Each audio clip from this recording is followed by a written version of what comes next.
Hey guys, I decided to review the app called Speak for Yourself, which is an augmentative and alternative communication application that was created by speech language pathologists. The app turns an iPad into a communication device, which is extremely helpful for a lot of users. It's being used by thousands of individuals around the world with autism, cerebral palsy, apraxia, and genetic syndromes.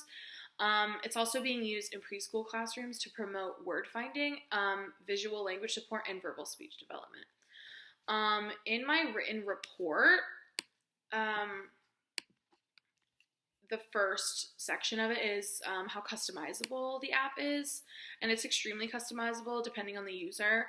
The user is able to customize words they want to add to the app and where they want those words to go on the screen. It also provides users with the ability to edit their various screens whenever they want to, and how they look to make it easier for them to use.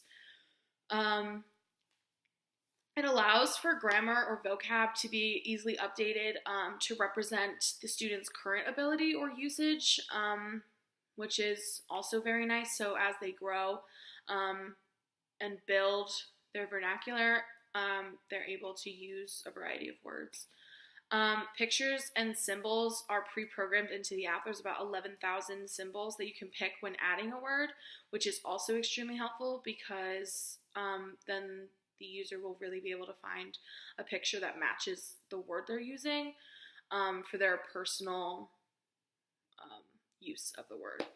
When it comes to motor skills, the Speak for Yourself app requires very low physical effort, with the description of the app stating that users don't have to use more than 2 touches to say a word. The audio can also be adjusted depending on how low or high the user needs it to be, depending on their the setting that they're in, which is very nice. So if they're out in public and they don't want everyone to hear what they're trying to say to someone next to them, they don't have to. The touchscreen feature was also designed to be easily accessible for users, as well as smoothly reactive to touch. So it doesn't, it's not too sensitive, but it also doesn't take a lot of pressing to get the word up on the screen for them to use and say, which is, again, really helpful because then they don't have to worry about whether they're pressing too hard or if they're going to press the wrong thing and then the device is saying the wrong thing that they didn't want to say.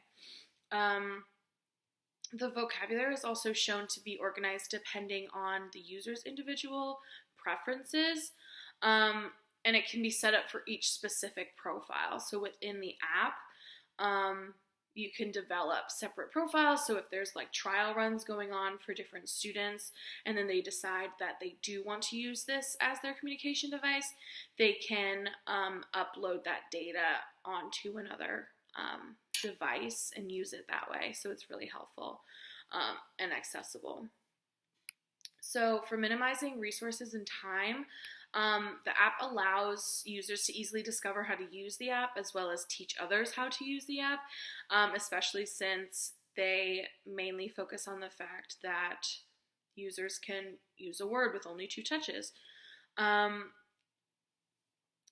It has around 2,000 words when you first have the program, and then you can add up to 14,000 words. So they can really have a variety of words within their device to use when they're speaking, which is really nice, especially as they grow older. Users are also able to make screens for separate topics such as food, transportation, places, anything really. So they can just double tap the word food and it'll hone in on those individual words. So it's not just a whole screen of different words and items and that type of thing. It goes to a separate topic, which is also extremely helpful. It also helps students with making choices. So like if there's a certain time where they are going to choose between 2 food items for snack, you can just select those 2 food items for the screen when you click food, so then they can choose which one they want. When it comes to the research basis of the app, The website links to various evidence-based research that is behind the app. The creators of the app are 2 speech-language pathologists, like I mentioned earlier, and they did a lot of research on what features are both wanted and needed in an effective AAC device. Through the link that I provided in my written description, the creators of the app describe the research they conducted in creating the app and list them as well. There's also an area on the website for testimonials of users that have reviewed the app, and each testimonial listed is linked on the website, so you can click to it and see what they said about the app, how they responded. There's a lot of videos under those reviews, which is very helpful for a user, especially if they're researching on whether or not they want to use it. And there's also a number of tutorials and video reviews accessible through YouTube or the app's website. Specifically on the app's website, there's a whole page for tutorials. And actually one of the videos that I linked down below has a full tutorial on how to use the entire app. It's about 30 minutes long. When talking about cost effectiveness, I do believe that the app is pretty cost effective. It does sound pretty pricey. You can get the app on the iTunes App Store for $299.99. That, like I said, it sounds like a lot, but you basically pay for it once, and that's your lifetime subscription to it.